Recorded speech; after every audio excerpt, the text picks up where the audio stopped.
SDG বাস্তবায়নে রাজধানীর BRAC centre in অডিটোরিয়ামে নতুন সরকারের সূচনা বিন্দু অর্থনৈতিক পর্যালোচনা শীর্ষক সেমিনারের আয়োজন করে নাগরিক প্ল্যাটফর্ম ও সিপিডি।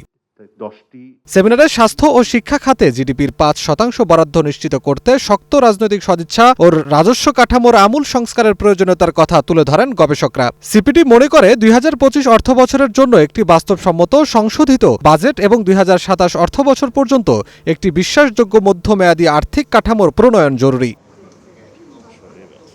নাগরিক প্ল্যাটফর্মের আহ্বায়ক ডক্টর দেবপ্রিয় ভট্টাচার্য বলেন, অন্তর্বর্তী সরকারের সময় বৈদেশিক ঋণ ও দায় দেনার চাপ বেড়েছে।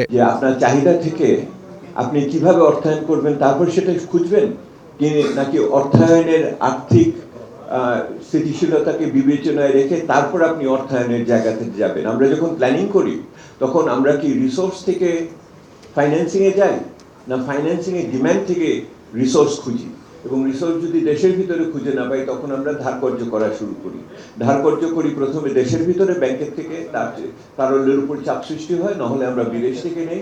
নতুন সরকারকে চলতি অর্থ বছরে নতুন করে ফ্যামিলি কার্ড চালু না করা ও টাকা না ছাপানোর পরামর্শ দেন তিনি। ফ্যামিলি কার্ড আমরা ইকোনমিক্সের ভাষায় সাপ্লাই ড্রিভেন একটা জিনিস হবে, যেরকম ভাবে ট্যাবের কথা আমরা বলেছি।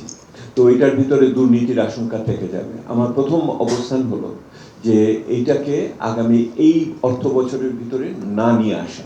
যেহেতু আমরা যদি মূল্যস্ফীতি নিয়ন্ত্রণটা আমাদের এক অন্যতম লক্ষ্য হয়, তাহলে টাকা ছাপানোর চিন্তা আমরা যেন স্বপ্নেও কল্পনা না করি, গোপনে বা প্রকাশ্যে আর কি। আইনের শাসন নিশ্চিত করতে সংসদ সদস্য ও মন্ত্রীদের জবাবদিহিতার আওতায় আনার আহ্বান জানান দেবপ্রিয়।